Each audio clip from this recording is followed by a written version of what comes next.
Before I'd ever tell, stone pillars crack under the weight of hell. Got a vision, blood all in the wishing well. I'm about to blow out my chakras, baby. Cause I slide, I trip through dimensions. It's not tough for me, it's too much for you. Look once, twice, I'm time bending.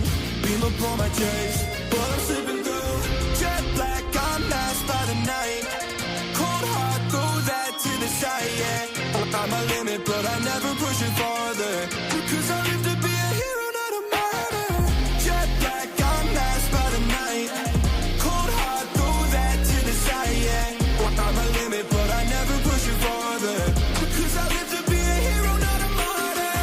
Throw the answers to keep it quiet. Let that feel burn, we never try it. Live a long time, like I'm reviving. Stay to fight it, or die silent. Sure can I hit? Curse mark on my wrist. Cause all these black diamonds dancing like they don't fit. Showing on my eyes, baby, I see through the best. Village in the leaves, but I never left. Can you feel the lightning when I strike out? Try to replicate, but you don't have the guts. I feel like I'm going with the lights out. There's a demon in my body and it's calling for blood. Jet black, I'm masked by the night. Cold heart, throw that to the side, yeah. I'm a limit, but I never push it farther. Because I live to be a hero, not a martyr. Jet black, I'm masked by the night. Cold heart, throw that to the side, yeah.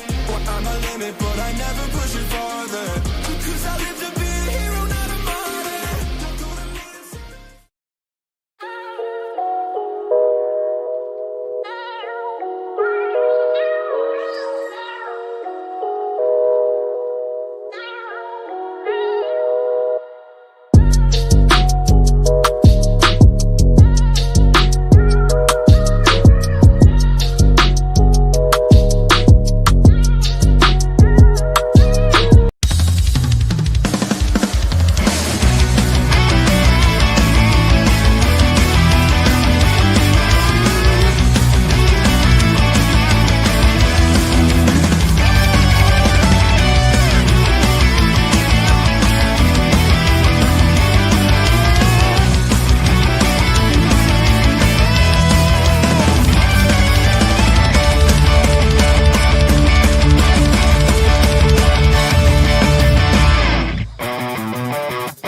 Good evening, all you BC WrestlePod nerds out there, and welcome to another rendition of Grapple Gurus, your PPV and PLE review show here on the one and only BC WrestlePod YouTube, Twitch, networking, podcasting, conglomeration syndicate.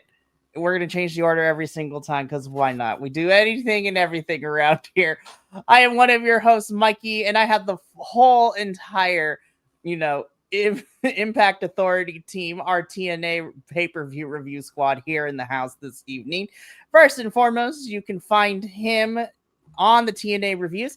You can also catch him for a double dose of Wednesday reviews of NXT and CMLL, Mr. Papa Oso himself, who we're going to poke and prod because I'm going to put his good news on blast because y'all need to be on the lookout for this man come January at a certain TNA event. I'm just saying. But hi, like, Will. What? Hey. I was like, what? I was like, what are you talking about? But okay, yeah, I know what you're talking about now. So yes, I'm very excited. I'm really excited for both of you and the hubby. It's gonna be fun. We're gonna be on the lookout for you. But of course, rounding out our trifecta of trio-ness to this evening, you can find him for TNA sometimes. You could also find him as our lead GCW correspondent, which I'm excited for 2025. It's going to get crazy. It's going to be fun. But Mr. A to Z himself, Andrew, is in the house. Good evening, Andrew. How are we doing tonight? Good. A man of a few words, ladies and gentlemen, the non-binary folks. Oh my goodness. Tonight we are here to review TNA's Turning Point, the second to last pay-per-view for TNA for the year of 2024. We have a lot of stuff to talk about because some good, some not so good. I feel like this is going to be a very 50-50 review. And stay tuned because I don't know. Once I talk through this, I may either keep or change my final thoughts all over this. But we are here to review Turning Point, which was a part of the WrestleCade wrestling convention. So TNA had their PLE here, as well as some other activities from various independent promotions and other things going on within the area. Let's just say there was a lot of wrestling within the last 72 hours between between WrestleCon and independent stuff, a GCW in progress, and then on top of that, we had a whole entire WWE pay-per-view last night, and then it's been a crazy 72 hours. They're like, all right, y'all had the Thanksgiving holiday, now it's time to get back to business, and it's not going to stop. Anyways, before we get into the review proper, a bit of housekeeping. If you have not done so already and you want to keep up with our shenanigans, you can follow us all over the social medias at BC WrestlePod. We have a Facebook, we have a YouTube, we have Twitch, Twitter, Instagram, we have TikTok, we have Patreon. You can download the Next Level app and, find all our stuff organized neatly into one place. We also have some merchandise. It is the winter, so what better way to treat yourself for the holidays than to get something for sweater weather? Or if you want to embrace your inner My Chemical Romance era self, then you buy a hoodie, because hoodies are all the rage. Listen, now I understand why my students want to wear hoodies 24/7, because they are the most comfortable things on the planet, even when it's 115 degrees outside. But of course, if you want to, get that merch, link is in the description below. Now that I'm done with all of that, let's just get into this. So, before we get into the first match of the evening, just some general thoughts. Andrew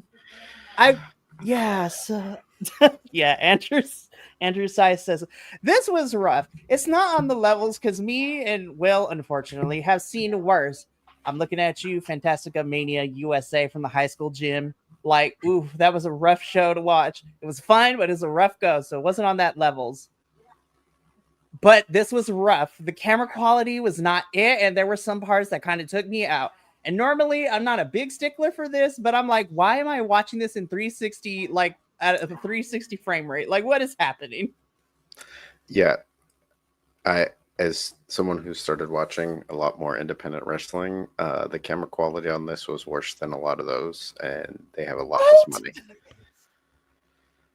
I was so mad. I was just like, and no shade to the smaller independent promotions out there, but I'm like, how come they got better quality than you do, TNA? Y'all travel around all the time. There is no excuse. I don't care that you don't have the budget like some other big companies that we shall not mention here tonight too much. But you travel around with these PLEs into different areas. You can do this. I'm so mad at you. North Carolina. Oh, yeah. I watched the episode that aired the night before, and the camera quality on that was better. So I don't understand what happened, but it was the camera quality, it was the sound quality, the lighting, and the location. At first, when the lights first came up, I thought they were in a parking garage. Honestly, they were in cousin Jimmy's best friend's dad's garage. Yeah. I mean, I was like, what the hell is this? When it came on, I mean, I was like, I could have set up a better setup in my backyard. I was the lights fixturing, and I want to clear the air really quick. I am by no means a technical, professional when it comes to tech wise for sound and lighting and all of that. my two constituents here this evening are, given what they do for a living. However, I was so taken aback by, I'm like, I can see the ring. What is this? It's not an underground match. Why can I not see the audience? Like, this is getting crazy. Well, and it looked like from what I could see, the lighting equipment that they had, the screen that they had, and the projections that they had were all good quality, but Yeah. they weren't used well. No. And the camera and the audio, like microphones, like when we got this first promo, I could hardly hear them. And there were other issues that happened later where you could hear certain things over the stuff you're supposed to be able to hear. It just was not a good start. No, poor Rosemary, man. I was so mad for her. Yeah, that because was I so had to bad. like put my ear next to the speaker to hear her promo, and I was like, what she's saying was great, and I love that promo we got. I'm just mad that we couldn't pick it up. Yeah. And Bad. Lord knows that I'm not the biggest Alicia Edwards fan when she talks, but she does her job well. And even I felt bad for her because I could barely hear her too when she and Moose and Eddie were cutting their promos during the show. Moose's was worse. I could hardly hear what Yeah, Moose was. I didn't understand a word he said. I'm like, this is yo X Division champion. Like, we need to be able to hear them. And I know that it's not the talent's fault, so I'm not blaming them yet because we're gonna talk about some things. Macklin, I'm looking at you. We'll talk about it because me and Will went into a tirade 2 weeks ago about this new character direction we're going for Macklin, and we'll talk about it when we get there. But speaking of Rosemary, she was on the Countdown show because we had a countdown match in which. So I'm not mad that these three women were on the show because I love Rosemary, love Zaya, I love Savannah Evans. I thought these three ladies did great. My issue with this is we couldn't have put some stakes in this, like make this a triple threat to be the number one contender. Lord, shoot, Rosemary basically made herself number one contender in her promo later in the evening. We couldn't have made this a number. I like matches on the Countdown. I love these three women, and this is not their fault. So please don't come with me with the pitchforks and, fire internet and my fellow co-hosts. I wish there was some stakes here because I love these three ladies. Did not care. I was just like, oh, this is cool for the audience, but like this screams of we got these three women. Let's put them on out here.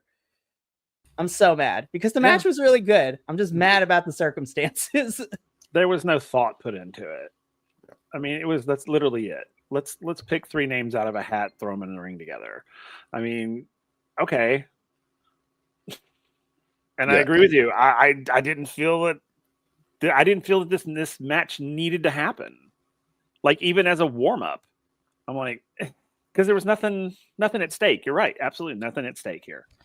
And I like all three of these women. And I feel like that was the case for multiple things that we got. Yeah, like you said, Mikey, this easily could have been a number one contender shot, especially with what they set up and who won. Like it just would have made sense. But it's like if it was just a match to have a match, like this could have been a regular episode of Impact. This did feel like, oh well, these are our three other knockouts that aren't wrestling. But at the same point, like we've seen stuff built up between the Bi-Elegances and Spitfire, and there were multiple times I was like, why is there not a Knockouts tag team title match? I was gonna say we could have had that match happen here, or because or somebody else bring in some outside tag team like they were doing with Jordan Grace. I'm gonna be real. Like we could have had Zaya. We could have had Miss Savannah Evans go one-on-one with Miss Lee because that's what we've been building to on the regular show. And I mean, she's full. Miss Lee is now signed full time. So like, here's the other issue I have. Of course, this was the only match I got wrong in my predictions. But because I'm looking at these three women and I'm looking at everything that we've done with them right over the last month or so, or 2 months, say what you will. Rosemary has been on a streak. She's been teaming with Wendy Chu. That partnership dissolved. She beat Wendy as the finality to that feud. Cool. Savannah Evans, she returned. She's making a big statement. She attacked Liang Li. And, she's been on a really good trajectory too. Zaya, even though she lost at Bound for Glory, I thought we were going to continue with her going up against the, Bi-Elegances because we still had unresolved stuff. Obviously, that didn't happen. I love Rosemary. Don't get me wrong when I say this, but if I were the booker, because Zaya ended up taking the pin anyways in this match, have Savannah pick Zaya. She just returned. Give her the more momentum. I feel like Rosemary doesn't need this momentum. We've already kind of established her as the next challenger because she's been hanging around this title picture for the last 3 months without getting a shot. And then when she did, that ended in a DQ, no finish. And we haven't come back around to revisit that shot for Rosemary. I would have honestly given this win to Savannah because it continues her. She just came back, continue her to give them the momentum as we build her program with Miss Liang Li. I love Zaya. She could afford to take a loss. We know she has that pedigree of her father being an outstanding British wrestler, Mr. Brookside, as well. So she can afford the loss. I feel like this win does nothing for Rosemary, in my opinion. That's just me. Yeah, I agree. I thought the exact same thing. Like, I thought that Zaya would take the pin, Savannah would get the win, and they could have just flip-flopped what happened with Rosemary and Savannah and easily had Savannah take advantage of Rosemary taking Zaya out and getting the victory from it. And then Rosemary doesn't take any knock to her claim towards the title, and it keeps Savannah building up. And hell, you could build up a bit of a feud with Zaya and Savannah and maybe fit Lee in there or something, but this just stalled out 2 people to put somebody who's really hasn't changed positions. I was so frustrated by this match. Again, not because of the women involved. I just hate the booking and the backstaging behind it because I'm like, you just threw these 3 out here to have a match. And audience, we're going to have a word in a little bit with our other women's match we get later in the evening because I'm mad at you. You know what? North Carolina doesn't get another pay-per-view. Alrighty, so that was the countdown show, and again, the countdown's supposed to make me want. Well, technically, this is not a big 4 to buy, but you make me want to tune in. I love these 3 women. Did not make me want to watch what was coming on the main card. At least that was my initial thought. Of course, I was going to watch it because I have an obligation as a TNA host to review it. But thankfully, the mood kind of changed for me because we open up the main card, just a regular singles match. We have the king of TNA himself, Mr. Franklin Kazarian, if you will. Listen, we hate his character. Him as a dude, love you. Frankie, you are a good dude. Hate your character. And also, there were some racial lines that we were kind of towing the last couple of weeks leading into this as well. Was it it was not great, but of course taking on one of my personal favorite peoples representing the Boricua badasses of the world, Mr. Mike Santana. I actually really enjoyed this match. I thought this was a really strong opening, and at first I was like, why is Mike opening the show? I'm mad at you, TNA. But I was like, no, this was the perfect choice because it took what we got on the countdown show and it made me forget it for the entirety of this match. Look, Frankie Kazarian is a consummate veteran. We know his in-ring is always going to be fantastic. Never question. Character choices, we could talk about that until the cows come home. But let me tell you, Michael Santana, I'm looking at this camera. Michael Santana, you are probably one of my favorite peoples of 2024 this year, man. Putting on great matches, cutting amazing promos. Like, this was a fun match. Andrew, I'm going to come to you first. This is what opened up the main card for Turning Point. What were your overall thoughts? You're muted, by the way. I'm constantly impressed by Mike Santana. Every time I see him, it's not that I don't know that he's as good as he is. It's just it hits me every time I see him in reality how good he is. He needs to be a TNA champion. I mean, X Division, World, whatever. Like, you need to put a title on that guy because you have something special there. And watching this, honestly, reminded me how good Frankie Kazarian is too, especially as a vet working well with a partner. I thought this was an excellent match. It was one of my favorite matches of the night. Even though this was a match that didn't have any like title stipulations in it, anything like that, there was a bit of a feud that was built up, and the match quality was so good, and these two can input so much emotion into a short feud that's been built up that you're invested in it. And so I thought it was a super impressive match from both of these guys. Absolutely. Will, what are your thoughts on our opener? I loved it, and it gave me hope. Oh, how we were wrong. I'm just kidding. It gave me hope. But yeah, no, everything you guys said about Mike Santana, he should be a champion. I don't know why he's not a champion yet. He should be a champion. And Right. Kazarian, I hate his character so damn much, which is probably what I'm supposed to hate. I'm supposed to hate him, which is great. And I agree. We got to be careful of the little lines that we get very close to crossing with that character. And I'm just like, okay, maybe you're doing it on purpose. You take us right to the line and then you turn back. And it's like, I'm just scared that he's going to cross the line one day and it's going to be ugly. But no, this match, I love this match. It was great. I agree.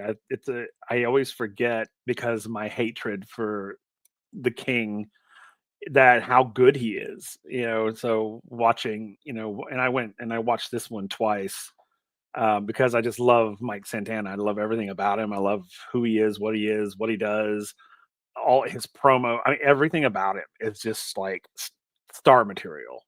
And so I went back and watched it again, and the second time I watched it for the match itself, and it's just really, I was so impressed with both of these men. So impressed with especially Frankie Kazarian, because again, I always let my hatred for his character kind of overshadow.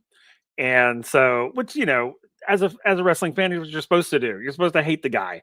So, but when I went back and watched it with a clear eye, I was just like, God bless, these guys are good. Gosh, they're good. And I see why Kazarian is where Kazarian is, and I see Santana on his way up. And I think maybe sooner than later is what I'm feeling. Because, I mean, he's really kind of, I mean, I think he's proved himself in like the last month. I mean, good heavens, all of the different types of matches that he's been doing and the people he's defeated. And I mean, just, it's like, give the man a damn belt. I'm like, seriously, make up a championship for him. I don't even care. Look, if we're not going to have him go after PCO, since Moose is the X Division champion, I mean, I'm okay with round 2 of Mike feuding with Moose, especially if that, ends with him becoming our X Division champion. Like, considering that Mike Santana beat Moose, and then Moose went on and won the X Division title, it sounds like he's got a claim to go after that title. And he's beaten every member of the system too on his way over to Moose for Bound for Glory. He beat Myers, he beat Edwards, he beat JDC in the Texas Death Match, which was awesome to watch. And then he beat Moose in a regular match, one-on-one, and for Bound for Glory, which was also fantastic. Yep. Look, Mike Santana, if it wasn't for a certain other TNA wrestler that made my top male wrestler of the year, Mike Santana came pretty damn close for me. But I think in the short span that we've had Mike Santana since his return at Rebellion in April, I'm ready for Mike to carry this company along with another person we're going to talk about later in the evening and be your 2 big faces of the men's division moving into 2025 for TNA. But again, TNA, I was so mad at you for the countdown, and then you made me love you again, because I was like, okay, I have hope. This actually might not be great. Spoiler alert. There was a lot of ups and downs, more so than any other pay-per-view. And that's saying something, because me and JVL ripped against all odds to shreds. Anyways, so fantastic opener. Mike Santana picks up the win with Spin the Block. Loved it. Okay, so first and foremost, we were missing one person in this match because of travel issues, which sucks. Yep. So PCO did not get to participate in this match, but Rhino is available, so Rhino took PCO's place. But the second match that we got for the evening was the as I told Will on our go home show for this 2 weeks ago, kind of, is the dreaded Thanksgiving turkey bowl match. So, for those of you who are not familiar with this, thank goodness, but let me ruin wrestling a little bit. So, this is one. So, okay, TNA has had a lot of crazy, concoctions of wrestling matches. We had King and Queen of the Mountain matches, which the rules are a little convoluted, but they were great. We had a reverse battle royale where everybody starts on the outside and you have to make your way inside of the ring. Call your shot gauntlet, Full Metal Mayhem. Like, there's a lot of things I can critique about it. Feast or Fired is the thing. And you know what? I can look past those because at least we get some fun wrestling. I, as a wrestling fan, and I'm a big fan of camp and wrestling, I cannot in good conscience defend this match type.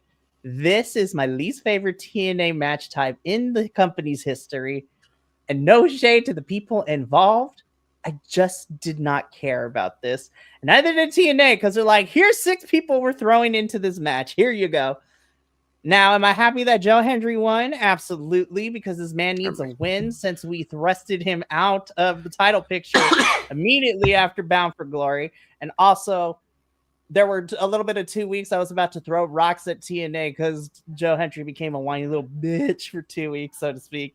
And I did not like that character choice for him. But the loser of this match, whoever gets pinned, has to don the dreaded turkey costume, otherwise be fired. And the participants in this match included Joe Hendry, Eric Young, Hammerstone, Rhino replacing PCO due to travel issues, Brian Myers of the system, and one half of the Good Hands, John Schuyler. On paper, love everybody here, even love Rhino. This match really didn't get to the point where it got good because I blinked and it was over. Like this, to me, this is what happens when you have 6 great wrestlers, but only 3 of them have chemistry with each other. I felt the chemistry was so off in this match between folks and certain spots. I was like, I blinked and it was over. I mean, Brian Myers wearing the turkey costume is hilarious. His social media is funny as hell to watch it. I just did not care. This is, oh my God. I hated this match by the end of this. I'm like, this does nothing for these 6 individuals in this match. We literally have, I don't want to say big time, but you had Joe Hendry, who just faced Nick Nemeth literally a month ago at Bound for Glory. Hammerstone and Jake Something are about to terrorize the tag team, and you put him in this match? Maybe not. I know. We'll see. We could talk about that, but I hated this match. I hated it, you guys. I did not like this. Joe Hendry wins. Brian Myers has to wear the turkey costume. Will, like, just why? What are your thoughts? You know, I'm all for like hokey matches, like fun, sort of like palate cleanser, you know, people coming in. It's like when they do that whole, what was that whole thing where they did like they all dressed in 1980s stuff, and they did, you know, I'm here for that. You know, that.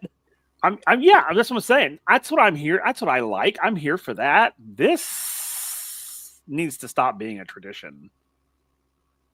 Because one, I felt embarrassed for these men. I was just, and not because of the turkey costume, just because this felt like so like, you guys are great wrestlers and we're going to put you in the shittiest thing possible. And I'm like, it didn't spotlight any of their talents. It didn't advance anybody for any reason. And don't get me wrong, I'm all for just fun matches that you're just having a good time with. This didn't feel like that. This felt like they tried to go with that concept, but there was a disconnect between the people organizing it and the people implementing it. So it felt like the wrestlers were like, this is a real match. And the promotional people were like, oh no, this is just for kids' sake. We don't care. And it was like, there was such a conflict that I didn't understand it. I was just like, I don't understand why this match even occurred. I mean, for the turkey suit, which again, I mean, was it fun watching them beat the hell out of Myers at the end? Absolutely, but I didn't need whatever this was for that. I mean, we could have done that in a true match. Like you could have this could have been a 6-man, or all no holds barred, and all they could use is like Thanksgiving implements. I mean, seriously. Turned it into a Thanksgiving street fight, and that would have been like a trio. Yeah, I mean, seriously, that's what it should have been. And of course, I don't think the convention center would be too happy about that, but even so. Well, I mean, fair. But I mean, it's like, I mean, I'm not talking to like hitting each other with full-on turkeys, but I'm talking like, like platters and, plates and things that you'd find at like Thanksgiving dinner. Tom and Jerry with the serving platter, just frying pans, things. I don't know. I don't know about that. I mean, yay! I was so happy that Joe won, and I figured he was going to win, but it was sort of, I mean, it was just sort of, it was almost dehumanizing. It does nothing for the story we've been telling. No, with him. That's the other thing too. Like, Nick and Joe were at each other's throats 2 weeks ago, and now they're back on the same page, question mark. I know. I'm just like, what is happening? The emotional whiplash is not fun. Andrew, like, I need your thoughts, because, like, what did I watch? So, for me, this actually started with the beginning of the show and Joe Hendry's promo that they tried to use to set this up. It was my least favorite Joe Hendry promo. It wasn't funny. It was just felt lackluster. There was no creativity in it. And then this match just continued that. Like, this was my low point of the evening. Like, I actually enjoyed the three-way match with the women. And because for the match, for what it was, they did well in that match. This match just, and part of it may have been Hammerstone like pulling a Triple H and like blowing out his leg or whatever the hell he did. And it happened super early on, and it just kind of threw everybody off. But this match, if you want to make this into something like worthwhile, then the person that pins the person that has to put on the turkey costume should get a number one contender spot. Again, have something in here that there's a reason for this to happen. Because otherwise it's just a stupid gimmick that it no longer pays off. It's not funny anymore. It's not worth what you're getting. It's like when we saw him later in the turkey costume, it irritated me that he was in that, because I was like, I don't want to be reminded of that. Like, I don't need to see this. It's not, and I don't mind campiness. I don't mind silliness, any of that kind of stuff. But this just, it took up time that could have been used in other ways. Like, we could have had, again, one of the championships that's not being defended on this card. I know PCO wasn't there, so we obviously couldn't have the digital media title, but initially that could have been in its spot. We could have had a lot of different things be put in this place. And if nothing else, this match should have been on the pre-show. Like, there was no point in having this. I would have rather taken the one we got on the countdown here. Like, I think Zaya, Savannah, and Rosemary be on the main show towards the beginning of the show would be fantastic. Yeah. But of course, I don't know how people would feel putting Joe Hendry on the pre-show. I'm like, that's okay. Joe Hendry could go on the pre-show. He's already established himself as a big name. They only put Joe Hendry in this match to try and get interest in this match. So you're already putting him in something that's a waste of what he could do. He is another person. What he needs to be in that title picture, like, it's ridiculous. The choices that they've made, and it's starting to feel like we're spinning our wheels, like we're treading water. Like, in some cases, it feels like we have too many people that they're trying to fit into the same spot. And in other places, it feels like they're running thin and don't have any idea how to like make do with like what they have or how to refill those areas. Yeah, I'm done with this match. I don't want to talk about it anymore. This was definitely the low point for me, for sure. So we move on.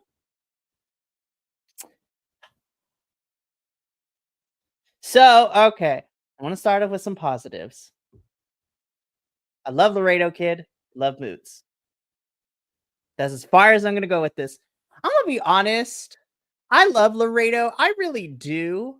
But we gotta stop throwing him in these championship matches that do not make sense for him. Like Laredo hasn't earned a number one contendership. We're not telling the story between him and Moose.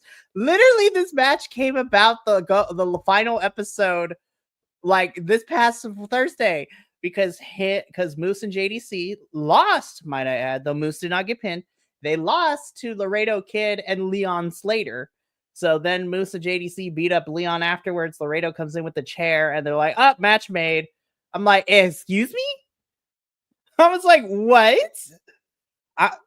I told Andrew, I told you this in a separate text message, and Will, we talked a little bit about this. I love Laredo Kid. To me, it would have been more sense to have Leon Slater be in this slot because he's the one that got beat up. Like, what? I have a theory about this. Tell me. About that aspect. So my theory is because they keep harping on this every time Leon Slater is anywhere near an X Division title. And it's that they keep talking about how he wants to be the youngest ever X Division champion, which he has to do before he hits 21, because that already happened with Amazing Red. I think Moose was not going to lose this title, and they didn't want to put Leon Slater in an X Division title match that he was going to lose. Now, I think if you book it properly, he could have been, and I think that would have made more sense with the story they told. But the problem is, I think the fact that Mike Bailey is leaving TNA messed up the plans that they were going to have, because they put that title back on Mike Bailey because they took it off of him just so Zachary Wentz could go to NXT with it for a match. They put it back on Mike Bailey, and then they had to have him lose it again against Moose, who was coming off of a loss and basically did the same thing, picked a fight with Mike Bailey. So Mike Bailey was like, well, I'll put my title on the line. And then Moose gets attacked by Laredo Kid. So Moose is like, well, I'll put my title on the line. And it's like, why are these matches happening like this? Why are we not having people who are contenders going up for these titles? And I think they honestly don't know how to fill the time with the X Division title. And they're trying to buy time to where they can actually like start to figure out a new plan, because whatever plans that they did have fell through, and they're not ready to pay off on someone like Leon Slater. Which is a darn shame. And I'm like, if you're not going to have Leon, like, again, I don't see Moose holding on to this thing for too long. I'm gonna be honest with you guys. I think if not at Final Resolution, at Genesis, I could see him losing it. Put this thing on Mike Santana if you're not going to give Leon Slater the chance. Then, if you wanted to, TNA won't do this, but if they listen, I would like to see this. Then have Mike feud with Leon. That's a feud we have not seen. You have the veteran, growing up in Brooklyn, the badass brawler of the streets himself, Mike Santana. And Leon Slater kind of has, even though he's very young in his career, has that same kind of moniker growing up in the streets of the UK. So it's like, that's money to me right there. But, and then, you talk about not giving Leon Slater a chance to go for this title. I forgot that Mike and Leon had a championship match on a random episode of TNA back in October. Like, that was the thing that happened. And then I was just like, okay. But I agree with you, Andrew. I think with Mike Bailey's, with Speedball's contract ending at the beginning of November, and him now be, for intents and purposes, a free agent at this point, I definitely threw plans out the window. And now we're kind of just trying to get through into what we need to. But yeah, I love Moose to death. I do. But I don't think he's holding on to this long. Will, I'm going to come to you next. How did we feel about this match? It shouldn't have happened. I mean, I thought it was dumb. I mean, I love both of them, but it was dumb. I mean, I was like, what is this? This didn't make any sense. I agree with everything you guys have said. So I'm just like filling air at this point, because it's literally like, but I will have to say, when it comes to a lot of times, when it comes to these titles, these companies, they paint themselves into corners. That's what they did here. They painted themselves in a corner. Like, what the hell do we do with it? We've done everything, we've done this one thing and now we can't get out of it. So how do we fix it? And we don't know how to fix it. So let's throw random people out there until we can figure it out, which is what's happening. So it wasn't this match wasn't all that exciting because I knew it was just a match to be a match and not. I mean, we knew that we knew Laredo Kid wasn't going to win the title. We knew that. So it's like this is literally useless. Why is it here? Other than just let's put our champion out there fighting somebody, which is not even which is a disservice to Moose as well. You know, it's like if you're gonna put his title up for challenge, then put somebody in there that's gonna challenge him, like Mike Santana, or someone like that who's gonna give him a run. And and if he wins, he wins. If he doesn't, he doesn't. And if he doesn't win, then we're not giving the title to some random person, some random wrestler. Not no diss on any of the wrestlers, but if you want to give it your title, if you want to advance your title forward, you got to find somebody who can hang on to it for a long period of time.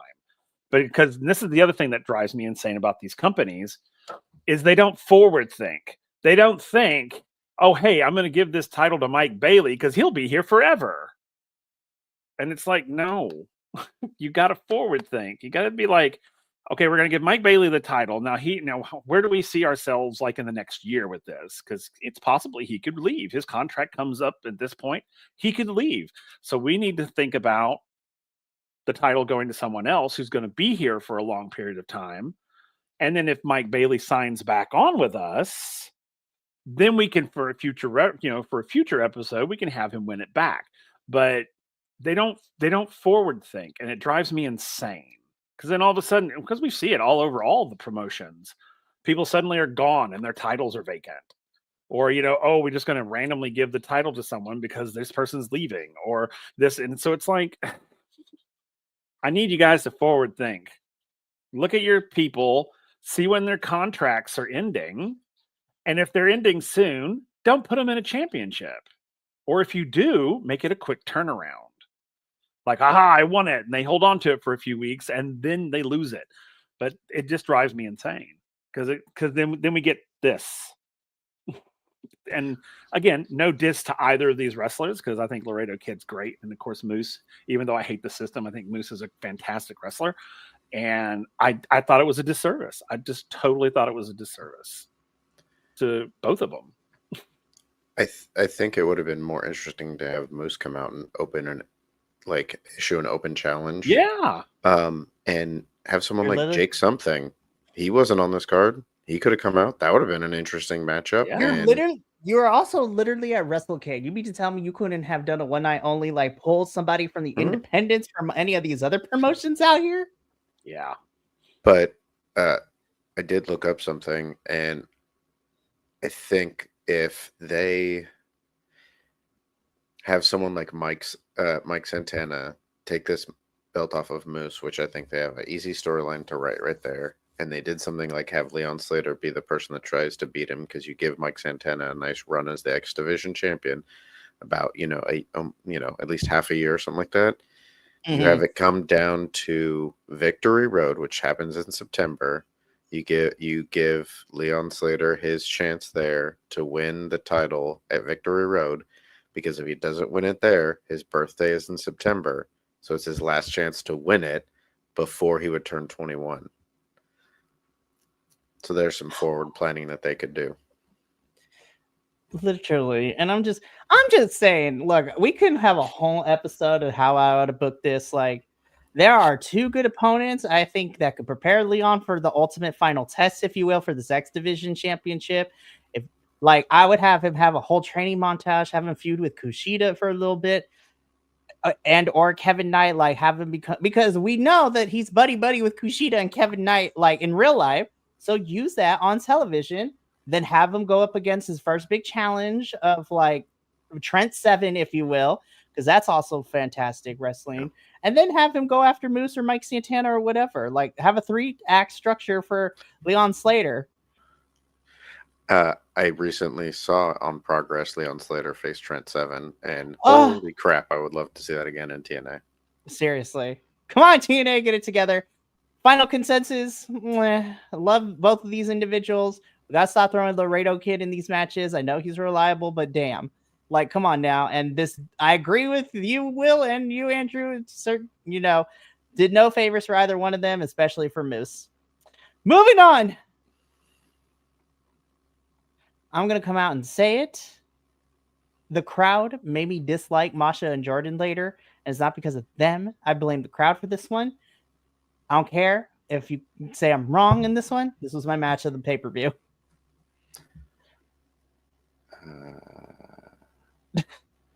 I don't agree, but it was definitely up there in the top. Okay, I will take that. So, okay. You would have thought this was the third rubber match for this. No, this is only the second match in this feud because we had a regular match. So, commentary did say this is not the first time these two have crossed paths because they fought at Victory Road last year in the main event, and that match was awesome. But the roles are reversed this time around because back then Macklin was heel, Josh was face, and now the roles are reversed. So in this current timeline, this is the second match because the Bound for Glory match I count as one. This is number 2. TNA, do not cop out. You need to give me a crazy rubber match for this one. If this is what a no DQ match likes, we need to have Full Metal Mayhem, barbed wire of death match, like last man stand. We need to have something crazy because, spoiler alert, Josh's contract is almost up too, like with Jordan's.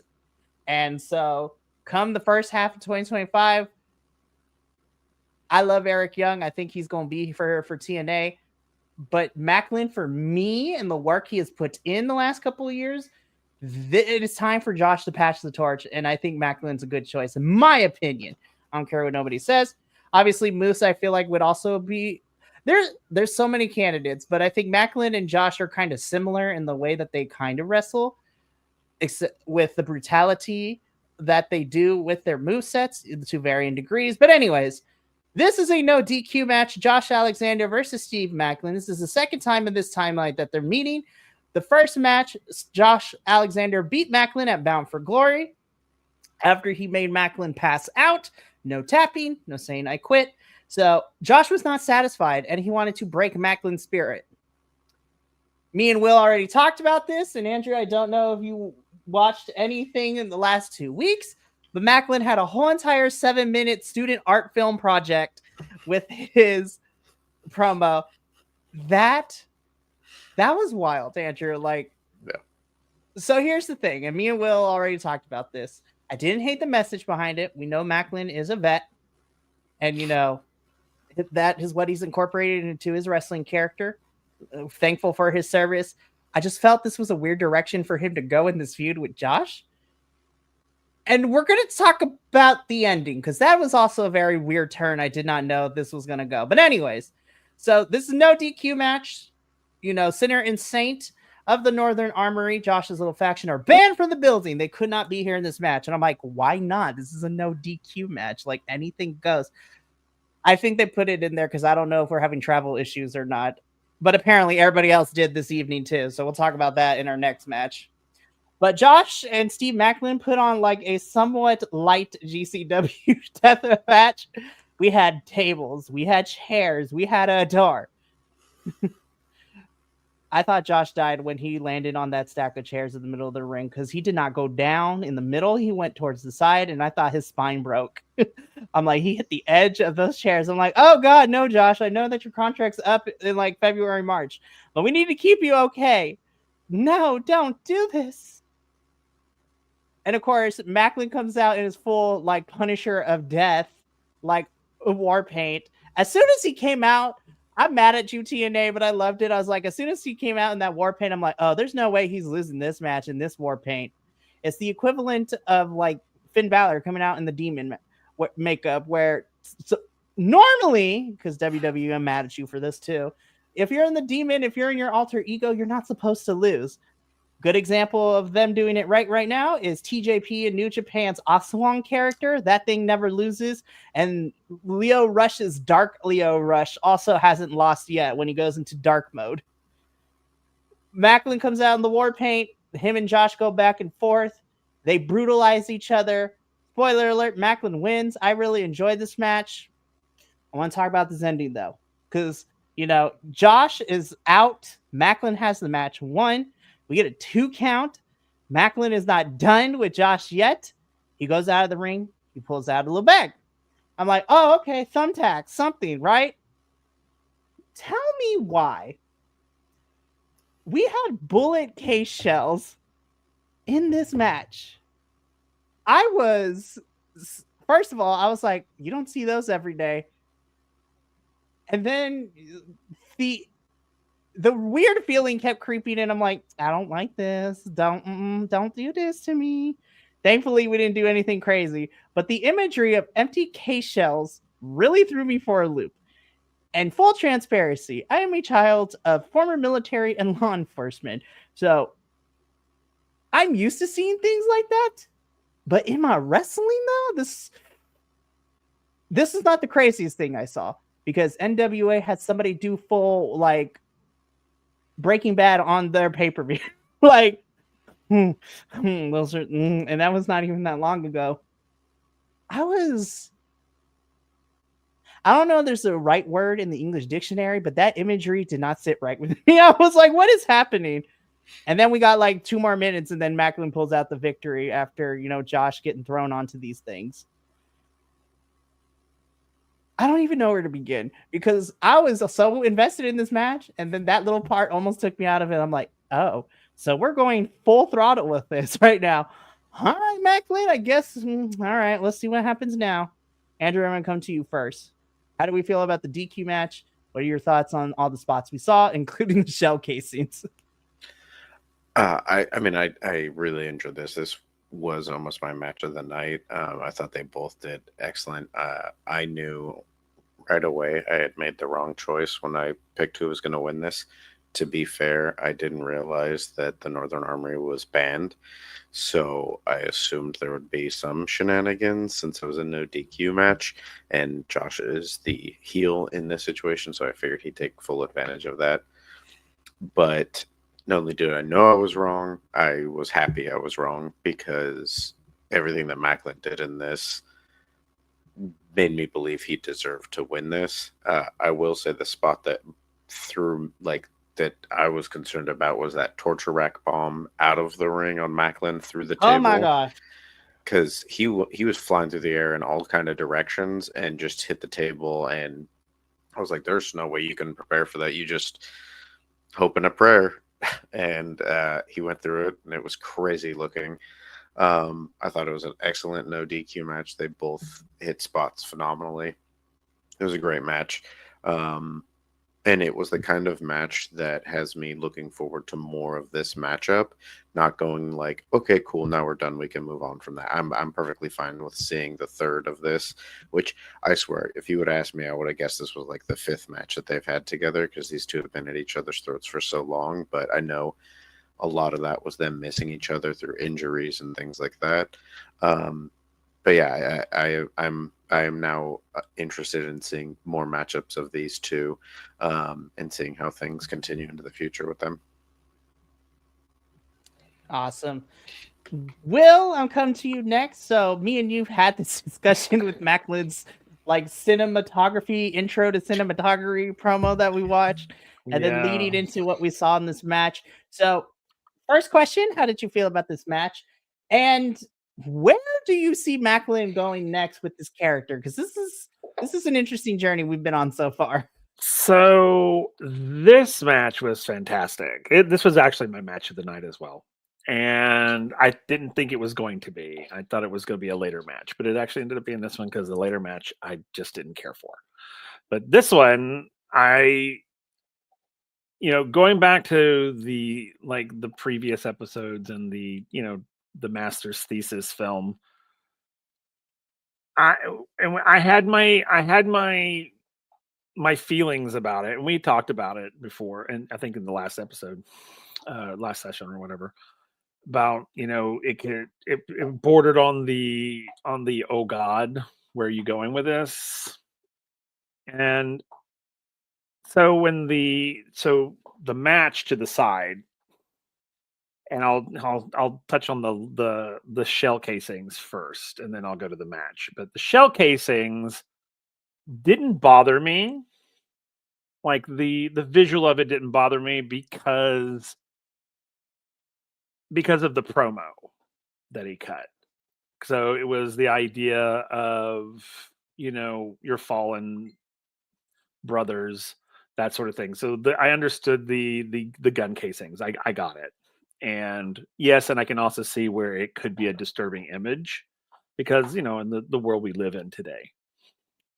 But I got what he was doing. I understood. So, and again, me too, being the son of military, my dad was in the military. All of his brothers were in the military. I've got cousins and yada yada yada. And so I have a great respect for the military, but I understood where he was coming from. So it didn't bother me as much. I mean, I thought it was a little odd, but I didn't think necessarily that, oh, this is dangerous ground we're walking on. But to the match, I thought these two, and I agree. If it was a no DQ match, I don't know why the other two were banned. I didn't get that, but I was like, okay, whatever. I mean, they're making a statement, I guess. Maybe Macklin's like, yeah, I'll face you in something as long as they're not here or whatever the hell. I don't care. But the match itself was banging. I mean, these two men were annihilating one another, and I was there for it. And I love their dynamic that they've created. That, this flip-flop with Alexander now being like the villain and Macklin being the hero or heel face. And then and I don't know if anybody else got the whole Punisher vibes when Macklin was coming out. I was just like, okay. I see I see where you're coming from. You're, all right. Just slightly not the Punisher, just to, make sure that, copyright doesn't get broken. But I got the picture, and I thought, and I loved the moment that I loved was the 1-2 and him backing off, thinking, oh, I'm not done with you yet. You humiliated me. Now it's my turn. And I was kind of here for that. I was like, okay, all right, I'm here for that. We still see some of that dark Macklin underneath that good. So, I mean, because he could have been like, here, I counted 3 and I can walk away and be fine. But I was like, no, he stopped. And I was like, ooh, what is this? And then I don't know what he said to Josh when he got up, because he pulled him up to him by his headgear and said something to him, and then went and got the little black bag. And I was like, oh, so Macklin is like our anti-hero. he's like, yeah, Josh, you're being a horrible person, but I'll be horrible when I need to be, and I'll be good when I need to be. You're just being a dick all over. And I was like, okay, now that Macklin I can get behind. I really like that, because even I was kind of like, wow, that's weird that he's so like 100% like face, that there's no, he flipped so quickly. But then I was like, oh, but he didn't. Okay, I'm here for this. I love this sort of anti-hero version of his heel character. And I think that's awesome, because I think it could take, if that is the route that he's going with it, which I really kind of hope it is, it could make for some very, very interesting future events. Because if he's gonna go like the anti-hero, I mean, it's very much like, I can be good or I can be bad to do good. He's not afraid to step over the line when he needs to, and I really kind of like that. So this match had it all for me. I mean, it had storytelling, it had all the moves, it had all of that. It just gave me everything I wanted. So yeah, I loved it. I think I was texting you through this, like, holy shit, oh my god, oh good lord. I was like, whatever. Yeah. I loved it so much. So Macklin does pick up the victory. As I said, they are now 1-1. I'm gonna be all the way 100. I would want to see either a 6-man or a tag team match happen at Final Resolution, and then we get the final of the 3, the rubber match. I would love to see the rubber match at Genesis. Have the rubber match be at Genesis, and then because at that time Josh will be on his way out shortly. Probably. We'll see. But again, this was my match of the night. I love this match. I thought they did really good. And honestly, this was probably one of the highlights of this whole entire pay-per-view. So, okay. let's talk about this one. So again, travel issues were plaguing everybody. I did not hate this match. I'm gonna start it off, but we have a 6-man tag team match. We have the Hardys and Ace Austin. So love that already. And then these three were taken on. Originally, it was scheduled to be the Rascals, so Zachary Wentz and Trey Miguel, teaming with Kushida. Travel issues bar Trey Miguel can't catch a break. Like, he can't catch a break. First, he got injured, then he came back, and now travel issues are plaguing him. So Trey Miguel is out of this match. So right now, it is just a 3-on-2. Zachary Wentz gets on the mic. He says, Trey can't be here because of travel issues, but you know what? I had to go back to the treehouse and I had to think about something. And you know what? I realized that the shaman was still available and he is the best bro in the business. And then, of course, the music hits. And as soon as I heard bro, I was like, Matthew Riddle is about to pop in. And sure enough, the mystery partner that will be teaming with Zachary Wentz and Kushida is Matt Riddle. I know the crowd loves Matt. I like Matt too. I really do. But I was just like, you pulled Matt Riddle into this match and we couldn't get somebody else removed. Anyways, I was so mad. But anyway, so now it turns into the Hardys and Ace Austin taking on Zachary Wentz, Kushida, and Matt Riddle. This match was okay. Like, I thought it was fine. I feel like they did the best they could with the last minute change to Matt Riddle. I just thought it was okay. That's as far as I'm gonna go with this. Will, I'm gonna start with you. So yeah, what'd you think? Meh, it's all right. I don't think we got anything out of this. It was, and I love, like, I've really kind of really grown to love the Hardys. Because they really care about their fans, which goes a long way for me. And of course, I love Ace Austin and Chris Bay and all that. I love them. And I love the Rascals and I love Kushida. I love all these guys independently. This was just, I don't know what this was. This random 3-man. And when they announced this, I was like, the Rascals, yeah. And then Kushida. And I was like, what? It's like, okay, that's an odd cocktail to throw at everybody, but all right, sure. I like Kushida's awesome. I like, so yeah, okay. And then of course, uh Trey couldn't be there because there's a lot of travel stuff going on. They should probably book better. And then this person who I don't know, by the way, sorry, I don't know who this guy is and didn't really care for him either, but came in and I was like, I had no interest in him. I was just like, okay, all right, cool, okay. And it felt, the match felt cumbersome to me.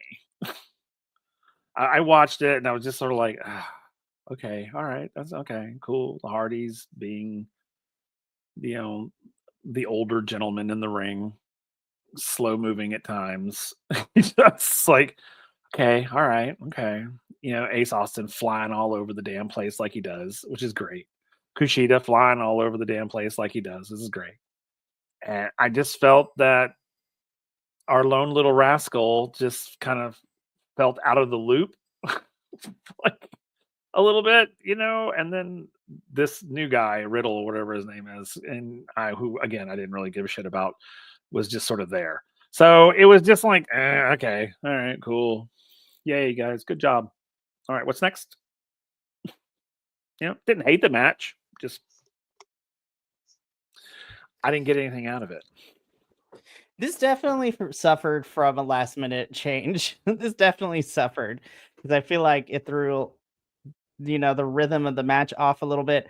Andrew, I'm gonna come to you. And, real quick, I'm sorry. And another thing, that's another point. I want to let me No. address that point. I have awakened the bear. This is a company bitch moment. If you need to book backup talent, damn it. If your people can't be there, then you pull the whole match and you put a new match in its place. That's what you do. Because it's like, why throw a random ass person into who I'm pretty sure they didn't have a whole lot of rehearsal time with, throwing them in there, and then things happen, and then the match suffers, and it's just like, have backups. Was Myron Reed not available, TNA? I mean, seriously, it's like you could have had a backup. You could have put a whole different match here. Just like, due to travel issues, we're putting this one in its place. It's well rehearsed. They've been together. They know what they're doing. Boom, do it.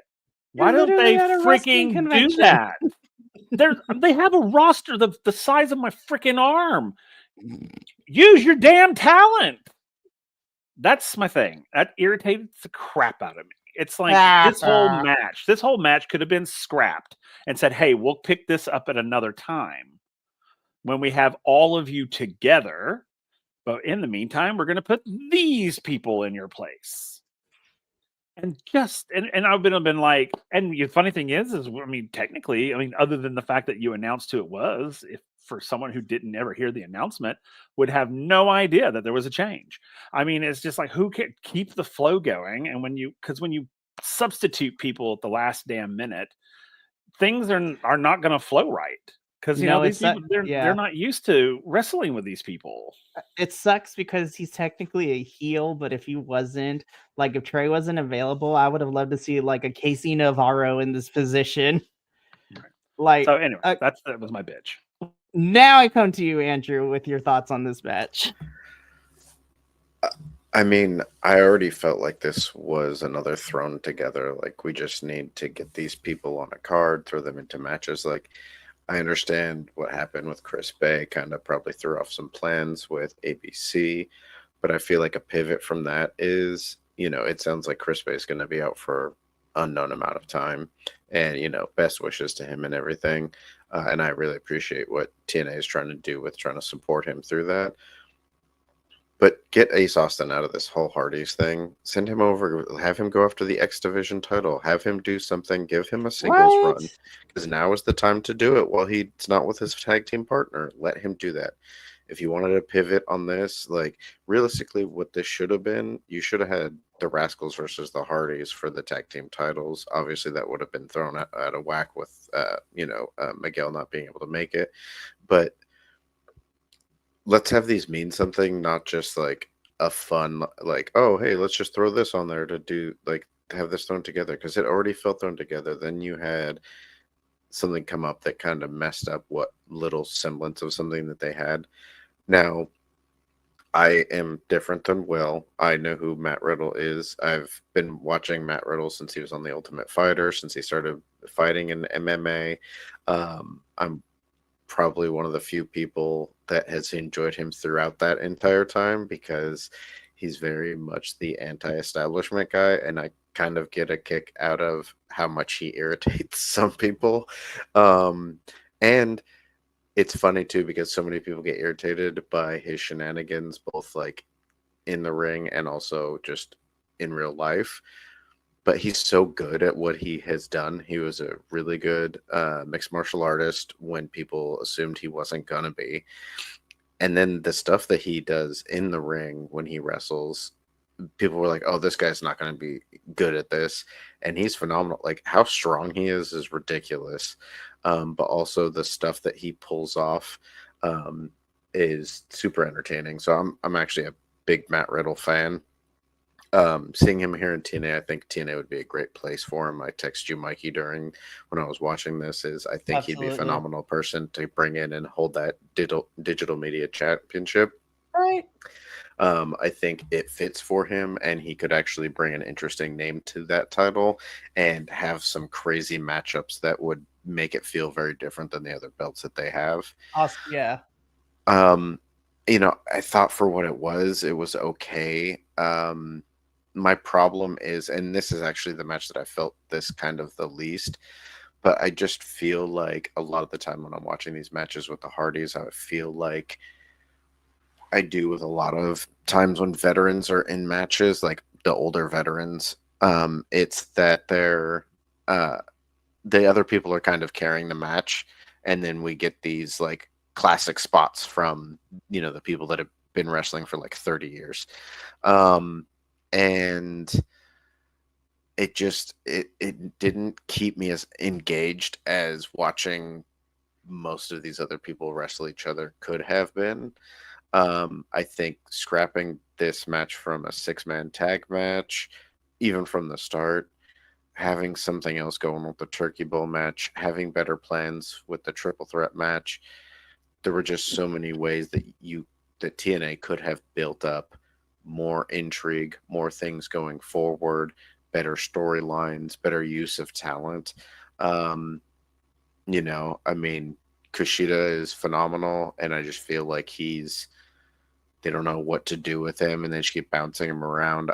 I feel like the biggest problem is they focus so much on building the kind of division of the world title, and then putting people as champions in all the other championships, and then don't know what to do to build around those other divisions. And you have all of these people floating around with nothing to do. I mean, you literally have a plethora of people who could be wrestling in other divisions for other titles or being champions or whatever. And instead they're just kind of like, well, we need someone this week, so you're going to be in this team now, and you're going to wrestle in this match. And to Will's point, they could have scrapped this match when Miguel couldn't be there, and they could have had First Class challenge the Hardys for the tag team titles, and they obviously don't need to win it, but hey, the Hardys would have a title defense, and you have First Class come out, who has been a regular tag team in TNA. And what's going to make the fans more excited than seeing the Hardys pick up a victory over AJ Francis? That is very true. Now that I think about it, if we scrap this match, you literally have 4 people you can take out of the turkey match we got and put those 4. Let it be. The turkey match could have been an X Division showcase if you really wanted to, which would have been amazing. But, that's neither here nor there. Again, this was fine for what it was. It was cool. I'm also in the camp. I love Matt Riddle. His stuff in MLW is really fun. I'm excited to see his championship match at King of Coliseum in January to see if he takes the title from Kojima, which should be interesting. And also TNA, if you want to have Matt Riddle be your weird ambassador for MLW too, because there's a lot of folks in MLW, I think, to have a TNA crossover. Akira, Ikuru Kwan, Minoru Suzuki, that would be fantastic. So we move on into our semi-main event of the evening. So, okay. The match itself, I loved. Masha and Jordan can do no wrong in my eyes. Where I was taken out of this match was the crowd.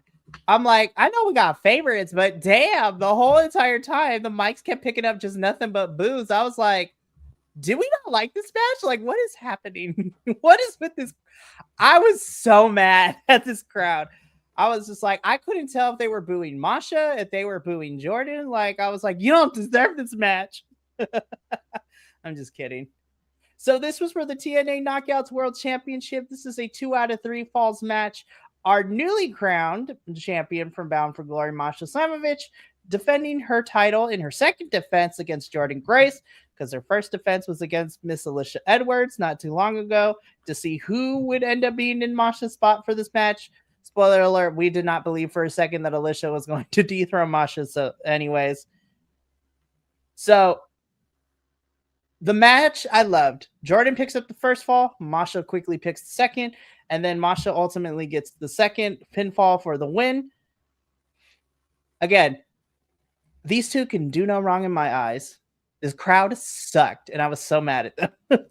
I think that's the only big critique I have of this match. This crowd made me almost watch this match on mute because the mics kept picking up all the boos.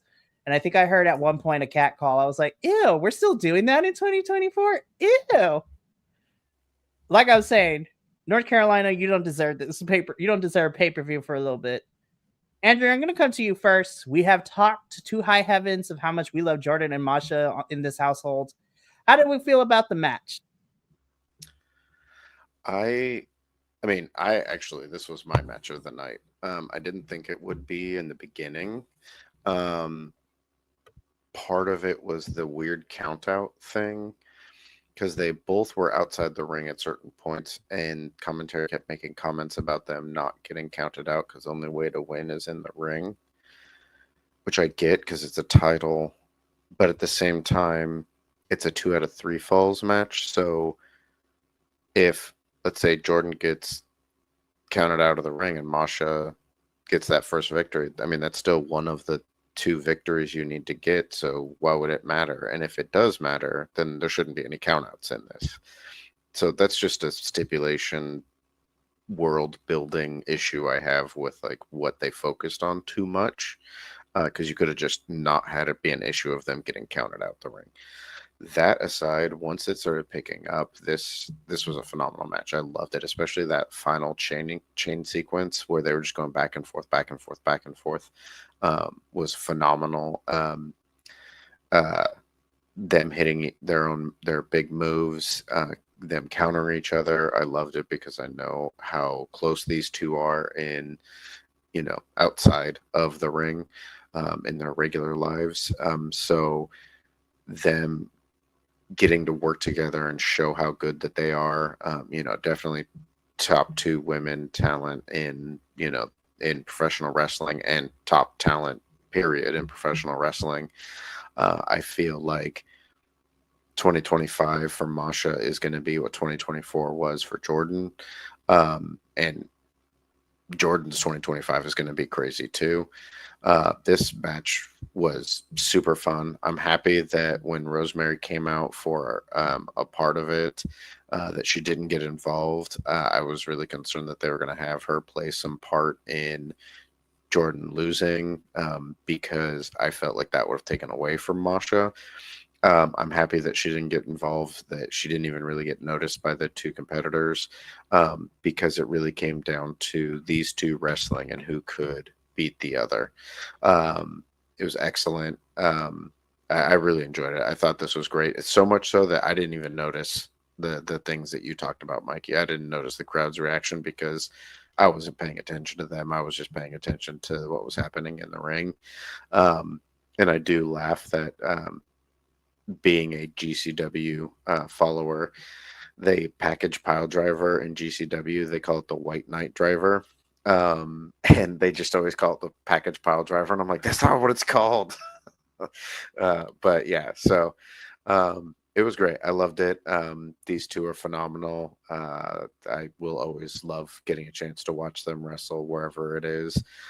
So give me more of both of them wrestling either each other or whoever else is in their way. I want to see one more because we know Jordan's on the way out. Like, she's on the way out come the beginning of 2025. So give me one more match. Don't put it on Final Resolution. TNA, look at me. Do not put the blowout match on Final Resolution. Give it to Genesis. Let Genesis be the swan song for Jordan Grace. Like, let that be the end of it. Like, give her one more shot at the title, and then let her. I don't know how we had a singles match. We had 2 out of 3 falls. Obviously, they don't hate each other enough to do any of the extreme stuff. But Iron Woman, let's go. I would be here for an Iron Woman match. Or, like, give me an Iron Man match with these 2. It would be fantastic. Will, as the president of the Masha and Jordan fan clubs, I'm just kidding. We love these 2 in this household. How do we feel about our semi-main event between these 2?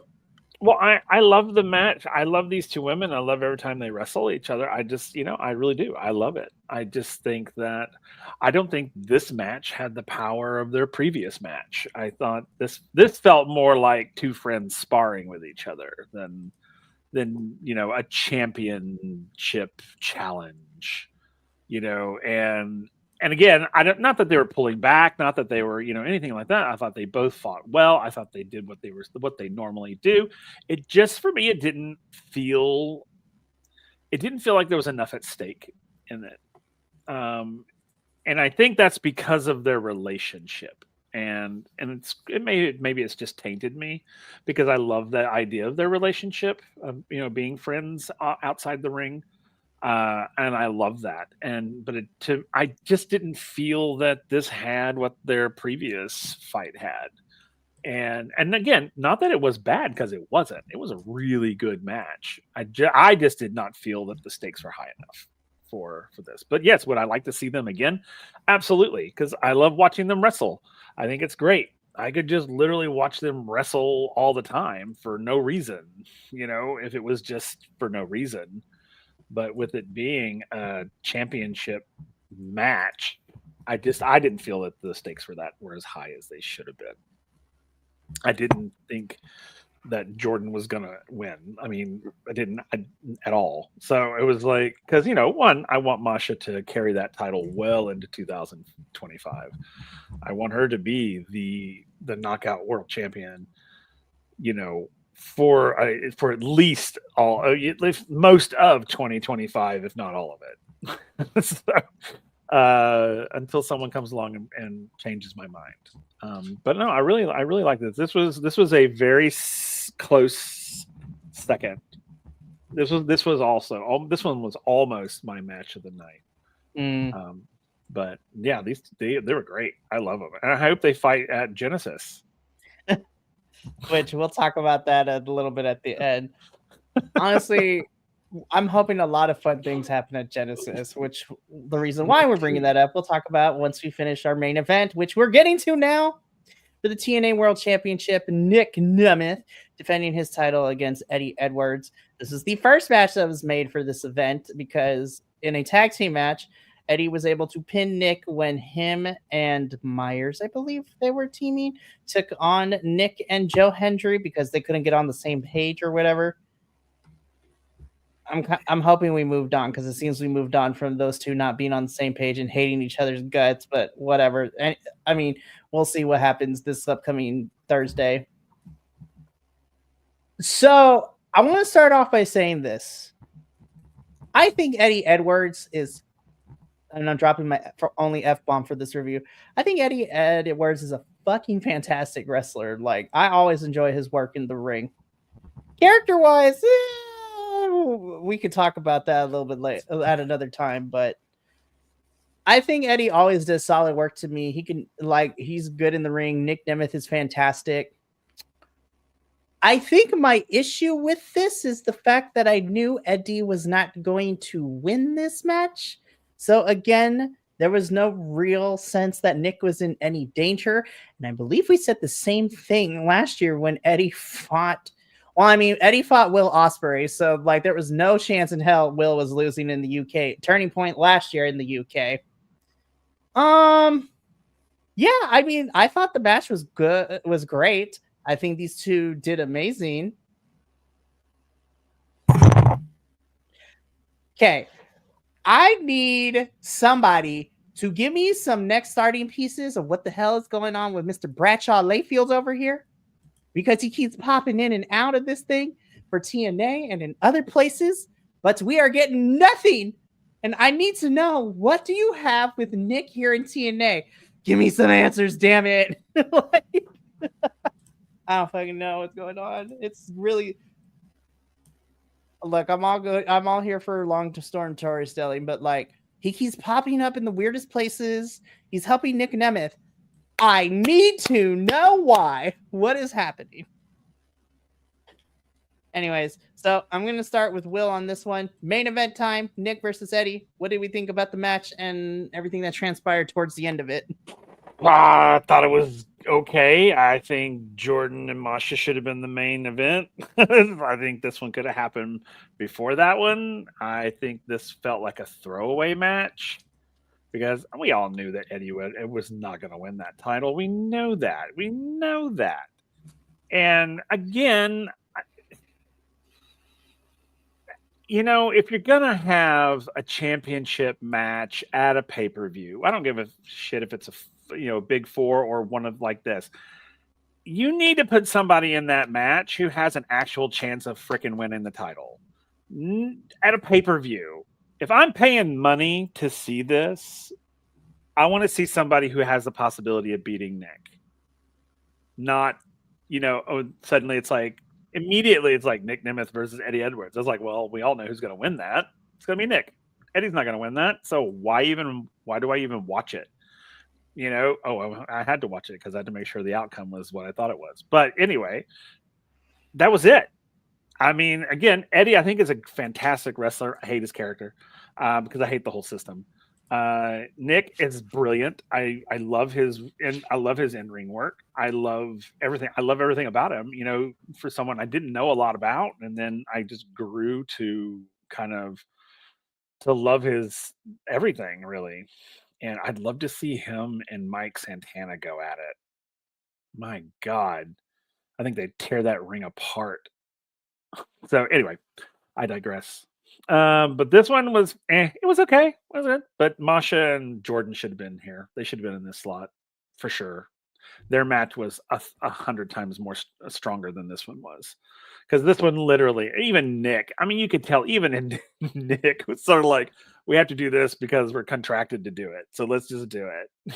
We know you're not winning. We know I'm winning. Let's just do it. That's kind of what it felt like. And it was just like, oh, okay. All right. Okay.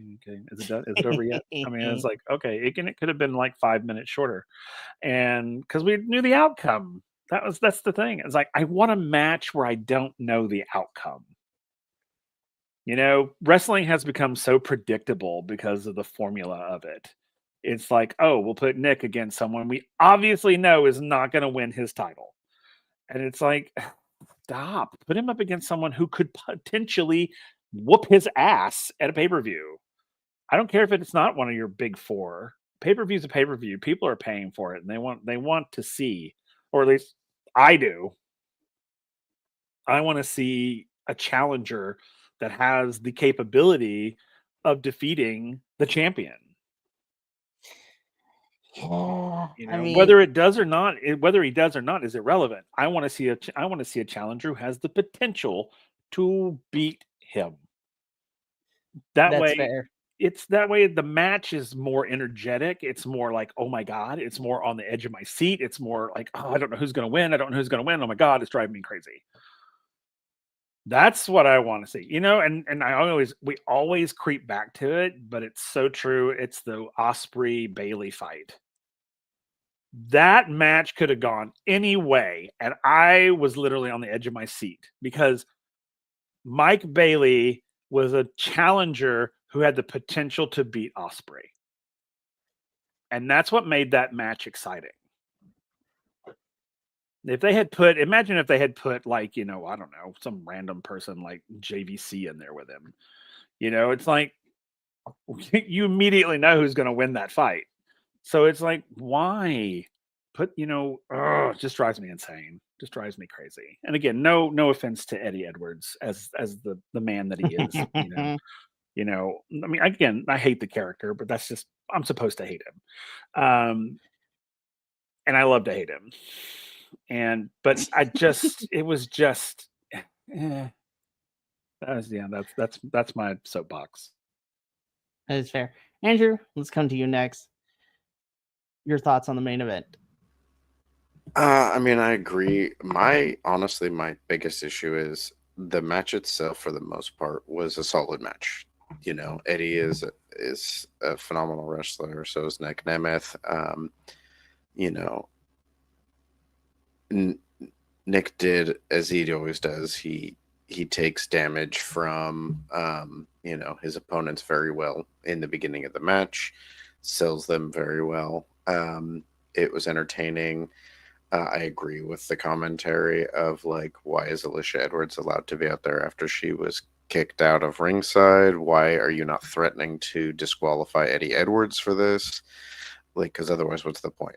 Then if she can just do that, then why would she leave at all? My problem is with Alicia, with JVL, with Brian Myers.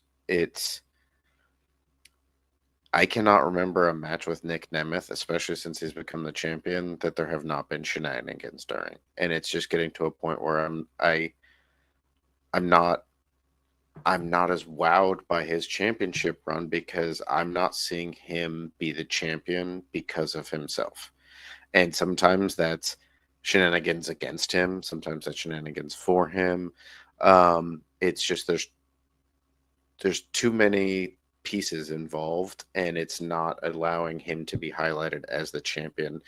I think when you look at his championship run versus, say, like Mustafa Ali's X Division run, those are the two, there's a stark contrast between what they did. And even though Ali was playing the heel, he was able to make a run where he was the champion. He looked like the star of that division.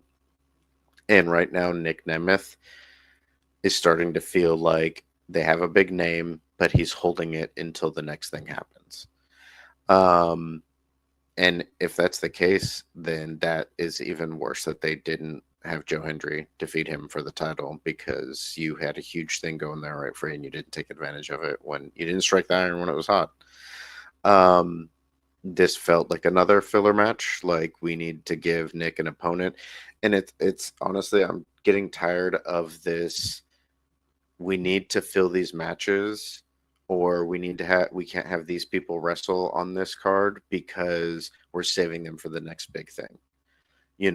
We can't have Nick Nemeth wrestle someone who's actually going to like have a chance of dethroning him because we need that at the next big pay-per-view.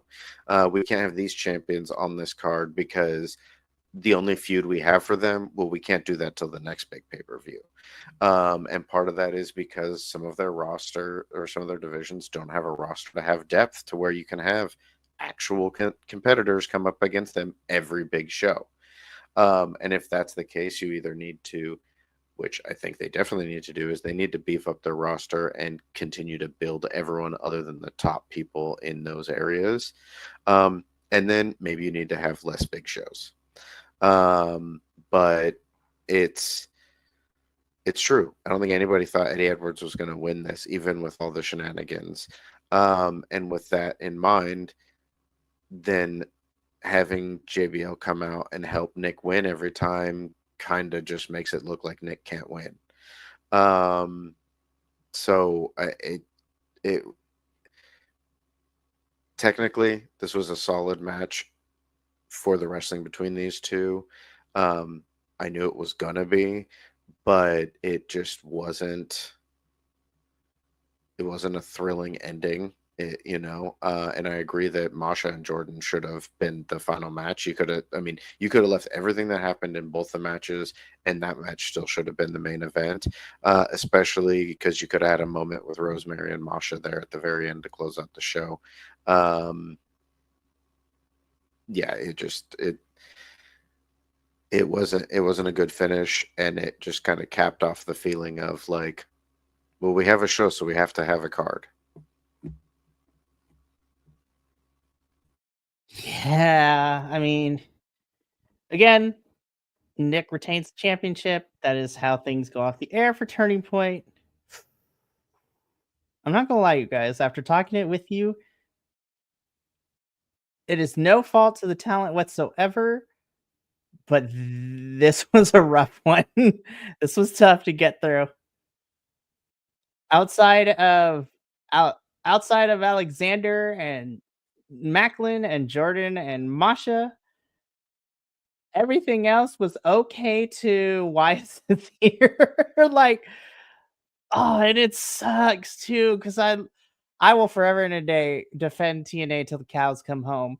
But between the booking that we had for the show and the lack of technical prowess that was the cameras and the resolutions and the lighting and everything, this was tough to get through.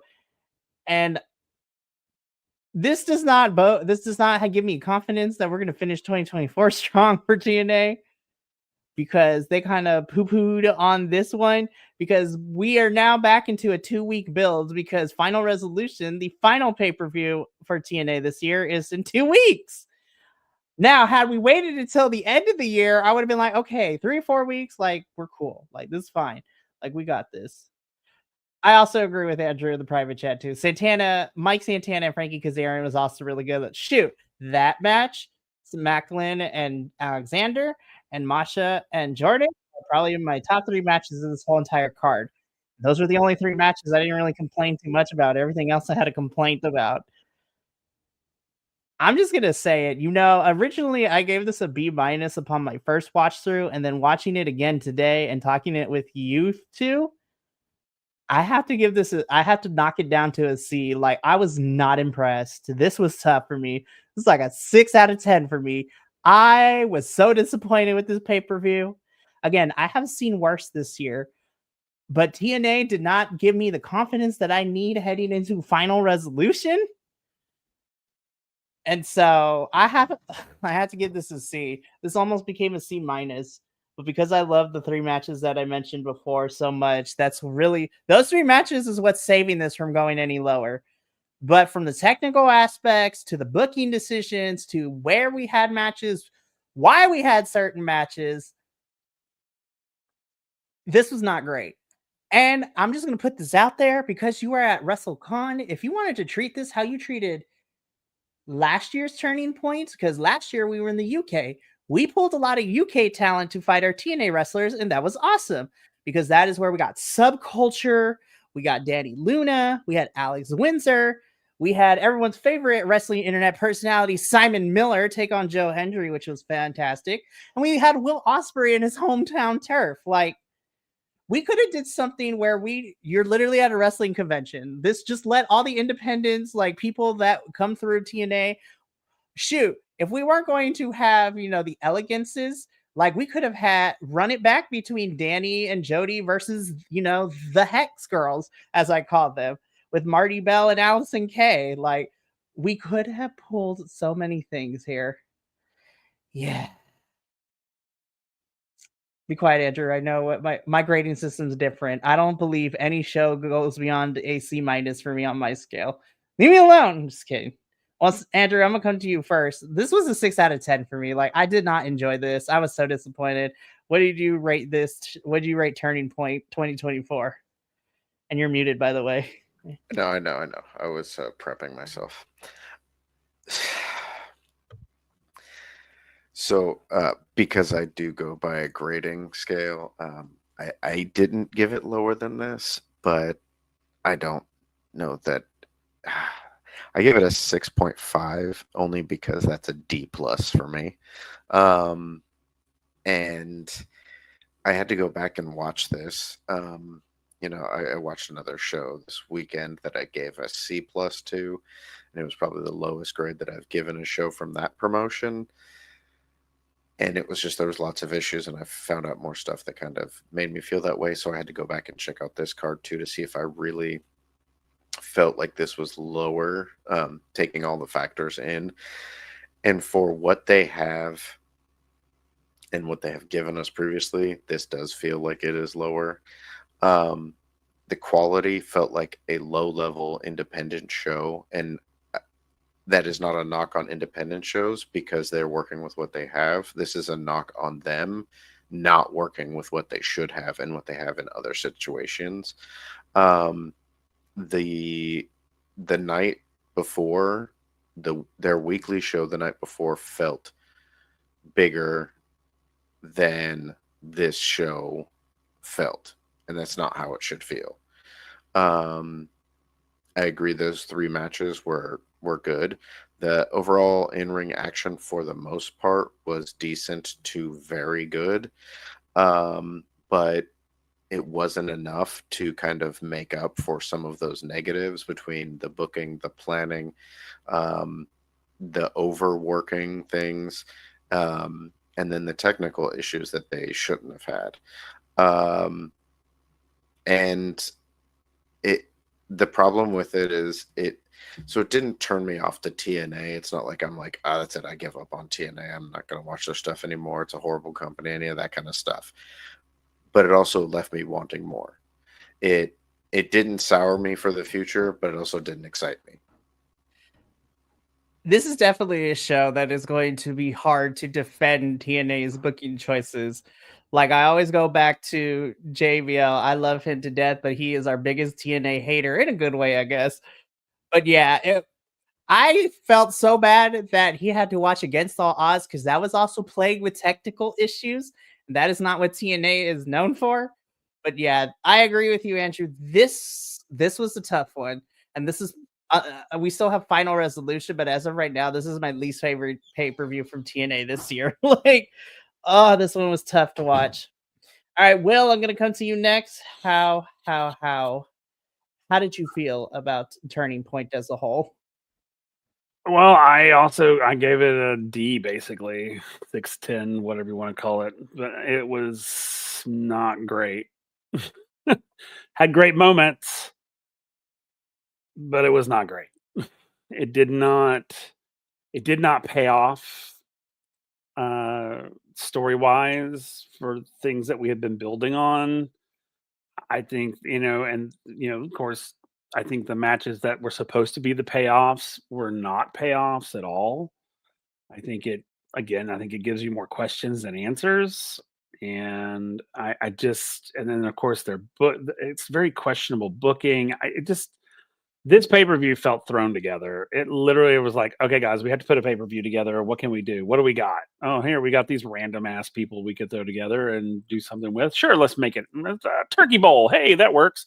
All right, what else we got? What else we got? And it's just like, and that's literally what it feels like. And I hate that because, like, the Santana Kazarian, the Jordan Grace and Slamovich, and of course the Josh and Macklin, and even Nick and Eddie deserved better.